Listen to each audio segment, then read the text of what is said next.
सभी सदस्यों को नमस्कार। जैसे मैंने एफबी में कुछ दो पोस्ट को जो है अपलोड किया था हाल में, आप लोग ने पढ़ा होगा, जिसमें असम राइफल्स की जो पूर्व जो इतिहास है, जिसमें बहुत इम्पोर्टेंट है कि 1929 को उस वक्त के ब्रिटिश सरकार ने असम राइफल्स को गोरखा रेजिमेंट के साथ मिलाने का एक ऑर्डर पास किया था करके डॉक्यूमेंटेशन उसमें लिखा है।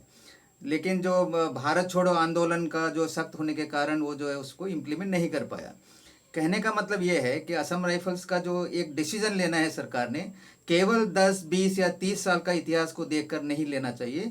1835 से अब तक उन्होंने जो कार्य किया है, जिसमें बहुत ही इम्पोर्टेंट है जो अब हमारा जो नेशनल वार मेमोरियल में असम राइफल के जो सैकड़ों जो सैनिक का जो मार्टायर का दर्जा दे के वहाँ पे अंकित किया हुआ है। और जो भी लड़ाई में जो हिस्सा ले रखा है, आर्मी का ट्रेनिंग है, आर्मी ऑफिसर हमें कमांड करते हैं, यह सब बहुत ज़रूरी है। देखिए ये जो है, और जहाँ तक आर्मी ऑफिसर का संबंध है, जो हमारे यहाँ डेपुटेशन में आते हैं इंक्लूडिंग डीजीआर, उनका जो है कोई वेस्टेड इंटरेस्ट नहीं होना चाहिए। देखिए कई अफसर जो है एक बार नहीं कि 2 या 3 बार वो लोग जो है वॉलेंट्री यहाँ पे आते हैं।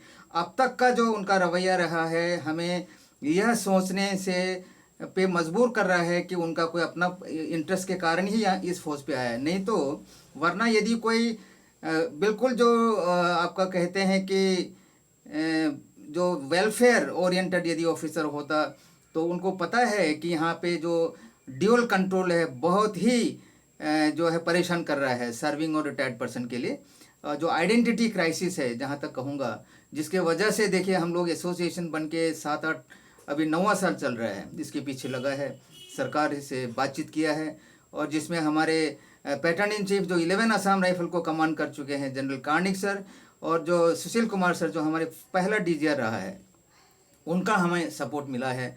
और वो कहते हैं कि हमें जो है आरआर की तरह रखना चाहिए, जो सेम ड्यूटी कर रहे हैं जो जेएनके में कर रहे हैं। और हमने जो है जो 7 असम राइफल जो कई 2-3 यूनिट गए थे जेएनके में, उन्होंने बहुत ही बेहतर कार्य किया है। उसका जो रिकॉर्ड है अब तक मेंटेन है। देखिए ये सब को देख के केवल पुलिस करके कहना, पिछले डीजी जो आए थे यहाँ पे बोल रहा था ये पुलिस है, प्राइमरी जॉब इनका बॉर्डर गार्डिंग है, ये सब गलत है। ये बॉर्डर गार्डिंग का ड्यूटी तो जो 10-12 जो बटालियन जो कर रहा है वो बिल्कुल हाल ही का है, 2000 के बाद आया है। तो यह मुझे कहना पड़ रहा है इन लोगों को। और मैं एक बात बताऊं आपको, देखिए लगभग 50 साल पहले 1974 जनवरी में मैं एक नया सिपाही बन के 14 असम राइफल जो उस वक्त फेक में था, बाइबल हिल पर गया था। जब इंटरव्यू में देखिए, जब मेरा पहला इंटरव्यू था सीओ साहब का, उस वक्त जो है लेफ्टिनेंट कर्नल बेलवलकर कमान करते थे 14 असम राइफल को, एक बहुत ही सीनियर अफसर था और काफ़ी सख्त अफसर था। और जो इंटरव्यू में जब खड़ा था, देखिए मैं क्या देखता हूँ कि एक मेजर साहब जो है कान पकड़ के उठ बैठ कर रहा है, और एक सीओ का सेकंड ड्राइवर भी पेशी के लिए वहाँ पे है। बाद में पता चला कि वो मेजर साहब को इसलिए सजा दिया था पब्लिकली वहाँ पे, क्योंकि उन्हें बिना परमिशन के अपने प्राइवेट जॉब के लिए सरकारी गाड़ी का इस्तेमाल किया था। एक जिप्सी लेके फेक टाउन पर गया हुआ था। सीओ का कहना है कि जो सरकारी गाड़ी है सरकारी काम के लिए सरकारी अफसर इस्तेमाल कर सकता है, ना कि प्राइवेट।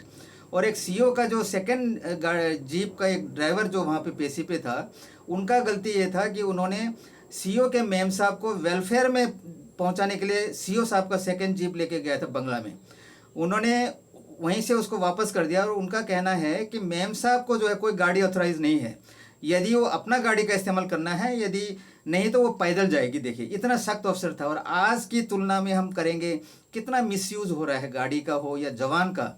जो सरकारी सर्विस में जो जवान है उनको रिटायर्ड अफसरों के घर में जो है नौकर के तौर पे रखा गया है। और गाड़ी का तो पूछे मत। जो अफसर अपने यूनिट में है, उनके मेम साहब के अगर सर्विस में कर रहा है, कोई स्कूल कॉलेज में टीचर है, तो सरकारी गाड़ी का इस्तेमाल कर रहे हैं लोग। तो बहुत ही गलत बात है। ये जो अफसर जो मेरे वीडियो सुन रहे हैं आर्मी अफसर, वो अपना कंसाइंस को टटोलिए और यह निश्चित कीजिए कि वह जो है कोई गलत काम नहीं करेगा। और असम राइफल्स को जहाँ होना चाहिए वहाँ होने के लिए उनका भी जो है सहयोग की ज़रूरत है। इतना कहते हुए thank you very much, good bye.